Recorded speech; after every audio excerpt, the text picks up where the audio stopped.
It's Dr. Steve, master of the subconscious mind and doctor who fixes 100% of orthopedic issues not related to cancer, fracture, or infection. And let's cover why doing the metabolic approach to feeding yourself isn't working out. Because there's several reasons why you could be failing. So the pro-metabolic approach to fueling your body and providing with the necessary energy and reducing the oxidative stress deals with keeping your fats at a lower level, under 30%, and optimizing and maximizing the amount of carbohydrates you can consume. And by doing that, you're repairing the mitochondria, because fats are very demanding on the oxidative stress pathways, creating peroxynitrate, hydroxyl radicals, superoxide, and such. So in that case, when you cause the oxidative stress, it limits cell function, and cells can't utilize glucose. You wind up with heart disease, dementia, diabetes, cancer. Yes, cancer is only a metabolic disease. So in that case, many people have tried the metabolic approach, and all they do is increase their carbohydrates. But what happens is, if you keep eating the higher fats, and specifically if you keep the seed oils in your diet, you got problems, because the seed oils oxidize very easy. Those oils that are liquid at room temperature oxidize, becoming peroxynitrate and forming hydroxyl radicals, wreaking havoc on the cellular function. And then you can't utilize that glucose. So the whole key point to the pro-metabolic lifestyle is that you want to eat fat, but keep your fats probably about anywhere from 10 to 20, maybe 25% at the most of your total calories, and sticking to saturated fat. It doesn't leave a lot of room to have avocados and nuts, which are high in polyunsaturated fatty acids anyway, but it doesn't leave a lot of room to add butter and things on like that to your food, because you're trying to keep your fats at that 15 to maybe 25% in that range of your total calories. So now what happens is that you've reduced the fats. And remember, this is the thing that people mess up on. If you've eaten a lot of seed oils in the past, it takes 3 to 5 years for your body to detox all the polyunsaturated fatty acids out of the cell.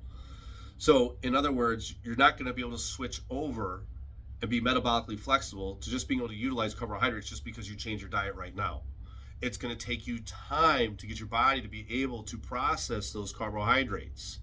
So now that we understand that, we can slowly start to increase our carbs. So if you're only eating maybe 100 to 200 grams of carbs in the beginning and seeing how your body responds, now eventually you're going to be able to work up to eating 5, 6, 7, 800 grams of carbs depending on your activity level. But you gotta pick the right fats. Nuts and seeds aren't healthy choices. They are not healthy choices because of the polyunsaturated fatty acids, and they oxidize, and so it lowers hep seed and creating unbound iron in the tissue, creating the hydroxyl formation and crashing the adrenals. So now all of a sudden you wind up and you wonder why you had diabetes, or you wonder why you ended up adding body fat, and you wonder why all of a sudden you have high cholesterol. It's because you have to pay attention to the types of fats and the amount of fat that you're actually consuming. You can't just go pro-metabolic and start drinking orange juice and eating sugar. It's a scale that you have to ease into over time, understanding it takes 3 to 5 years for your body to detox all those unhealthy oils out of the cell and all those unhealthy fats that have been stored there. So you have to ease into it.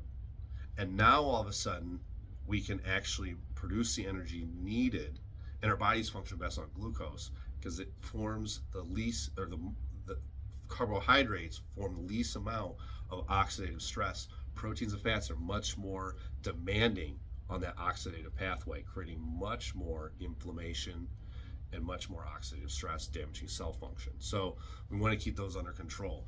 None of those bad. You should have carbohydrates, fats, and proteins in your diet. They're all necessary, but it's the amount and the type. And you have to pay attention to that, and you can ease your way into it and actually repair hormonal dysregulation. You can repair endometriosis.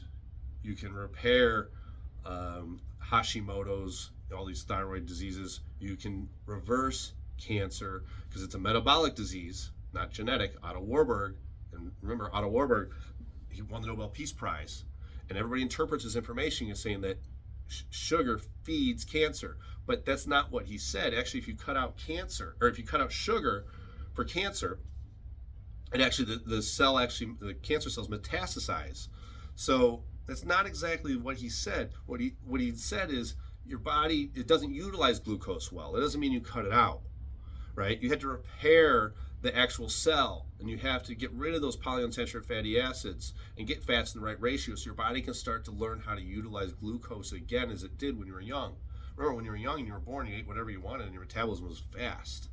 And so over time, the oxidative stress damages the cell. You can reverse that and repair that, but you have to do it in phases. Don't just jump right into the pro-metabolic phase and just start adding carbohydrates and think this is it. You have to ease your way back into it, and it happens over time. And it's not fast. It's 3 to 5 years. So your body can heal. You can utilize glucose again. Carbs aren't scary. You just have to know how to handle the situation. You can optimize your hormones, reverse blood sugar, and pretty much most diseases if you just focus on the right types of fat and the right types of carbs.